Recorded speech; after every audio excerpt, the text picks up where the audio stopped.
We all have those moments where stress takes over and it feels like our emotions are running the show. But what if you could take control instead? Joining us today is DB Bedford, Chief Behavioral Strategist, here to share practical ways to strengthen emotional intelligence and handle high-pressure situations with confidence. DB, thanks for being here at Live in the Bay. All right, thanks for having me. Yes, the work that you are doing is just really fascinating. So I want to kind of break this down. What does an emotional expert entail? What do you do?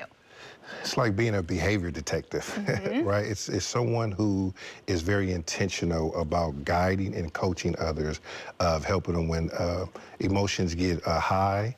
We learned that logic is low. And so when you're in the most emotionally charged or challenging situation, an emotional intelligence strategist will help you kind of guide through that so you don't make a decision you kind of regret and you don't want to come back from. Yeah, that makes sense. And I feel like a lot of people could definitely benefit from this type of coaching. We all find ourselves in those situations, right? And then you might say something or do something that you're not too proud of later. So how are you helping people, manage those high pressure situations? Yeah, so we have something we call the EI Code of Conduct, right? Which is rooted in like 11 self-operating principles. And so, there's a lot of things that we learn in our personal, professional career, but we don't spend a lot of time on our own behavior. And so what we do is provide these very simple, practical, but powerful strategies that help you have something to kind of reach for, when you get in those moments where things are very challenging and tense. Yeah, and we're going to talk about some of these strategies in just a bit, but I read something that you said emotional habits have more of an impact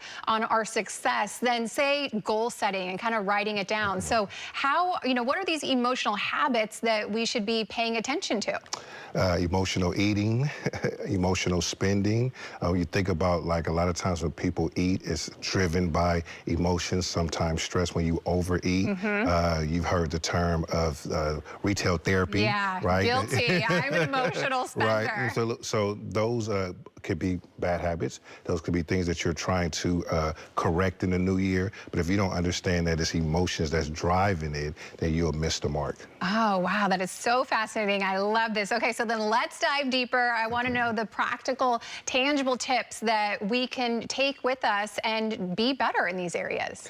Yeah, so it's always going to start with self-awareness, and not in just a broad term. Self-awareness is rooted in your mood, your attitude, and your energy. So having a conscious connection to how you feel, what you're thinking, and how you show up is super important, because you're going to experience a series of what we call micro moments throughout the day, and the goal is not to get emotionally hijacked throughout the day.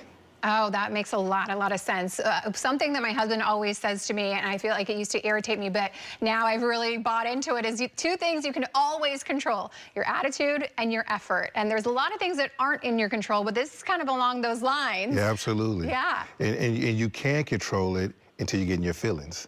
And that's the where the strategy comes in. That, we all know better, right? It's just that once you get into a feeling, they say, getting your feelings about things, people start to, we have a saying that says, when emotions are high, logic is low. It's like a scale. Yeah. So what we try to do is pay attention to how strong of a feeling we're having about something, and we understand when that's happening, it's time to try to slow it down a little bit and let calmness be your superpower. Yes. Okay. Well, a lot of people are really good at the first part, getting their emotions high. So for someone that knows that they do this, what is kind of the first thing that they can do to start to correct this?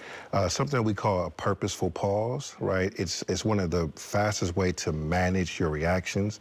Purposeful pause is being intentional about putting space in between your responses, so you can allow logic to kind of catch up to whatever you want to do moving forward. And I also say be in tune with your level of emotional reactivity, knowing how you overreact when things rub you the wrong way, because you'll usually be in that space when you run across something you don't like, you don't agree with, or you don't understand. Usually that's when you start to get tensed up, and it's a great time to pay attention to how you're feeling. Okay, very helpful tip there. All right, I could talk to you forever about this. I feel like this is so fascinating. For anyone that wants more information, maybe to work with you, what can they do? Well, they can go to our website. They can go to www.ei365.com, and that's where we are become the thought leader in what we call civility intelligence, which is like Emotional Intelligence 2.0. Okay, all right. Thank you, DB. I really appreciate you joining us, sharing all about this. I know that you are helping so many people with this, so appreciate you. Thank you so much. Thanks for having me. Of course. All right. To learn more about DB Bedford, head